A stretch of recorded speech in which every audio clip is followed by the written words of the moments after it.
Hey everyone, it's Kenton Becker, American Pacific Mortgage. I'm here again with another weekly video tip for you.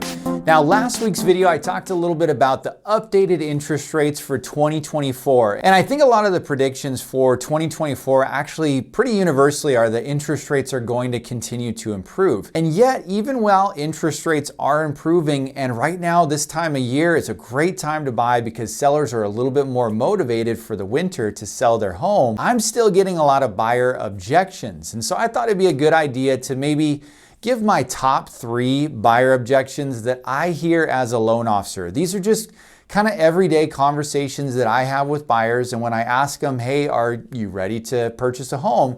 A lot of times these are their objections. And you know what? Honestly, these objections are probably going to be more of me talking than just one video can contain. So I'm probably going to break this up into 2 parts. Now, I do want to be clear that there are some objections out there that are very valid. Not being able to afford very much, or having credit issues, or change of employment, change of job. There are some situations that just do require more time. There's nothing wrong with it. It's just sometimes a situation a buyer's in. And I would encourage that buyer to still talk with their loan officer. I know this is something I do with my buyers to educate them on what steps they need to take to be able to get into a home in the future. So if it is, credit issues, let's look at the credit. Let's figure out how we can clean it up. We can fix things.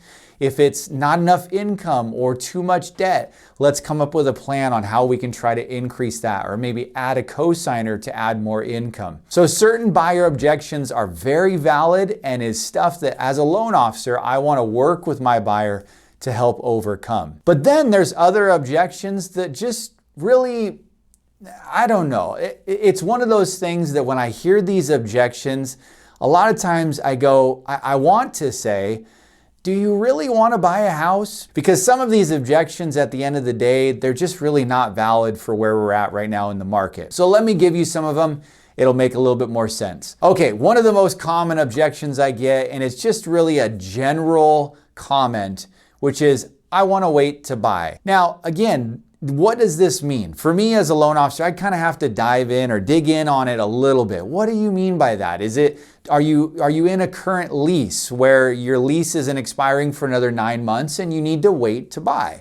Again, that could be a very valid reason, and we'd want to come up with a good timeline so that we're not coming right up to that lease. Instead, we're having a smooth transition from when your lease is expiring to when you want to move into the next house. So sometimes that's a very valid objection, but then other times it's just a general, I just want to wait to buy. Most of the time I find that when somebody says I want to wait to buy, they're really just saying I'm nervous to buy. I'm nervous to get out in the market. I'm scared what owning a house might look like, or the big responsibility of owning a house.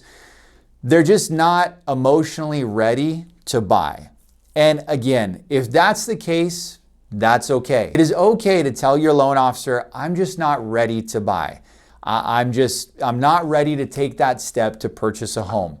But if it's just, I want to wait. All waiting is going to do is cost you more in the end. Because there's a lot of clients that I spoke with 4 years ago, 5 years ago, even more, some of them, that have come back to me and said, Kenton, I should have bought in 2019. I should have bought in 2021. And because I waited, now I'm spending an extra $75,000. Now I'm spending an extra $100,000.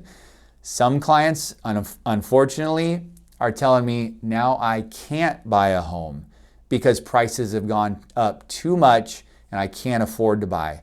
Okay, another common objection that I get is, Kenton, I want to save more money. I talk so much about down payment assistance. I mean, I probably at least once a month, I'm talking about down payment assistance sometimes on this channel. Saving money to buy is just not necessary. There are a lot of opportunities out there for low down payment options, as well as down payment assistance. So down payment assistance is available for you to buy a house with no money down. You don't need to save a lot of money to purchase a home.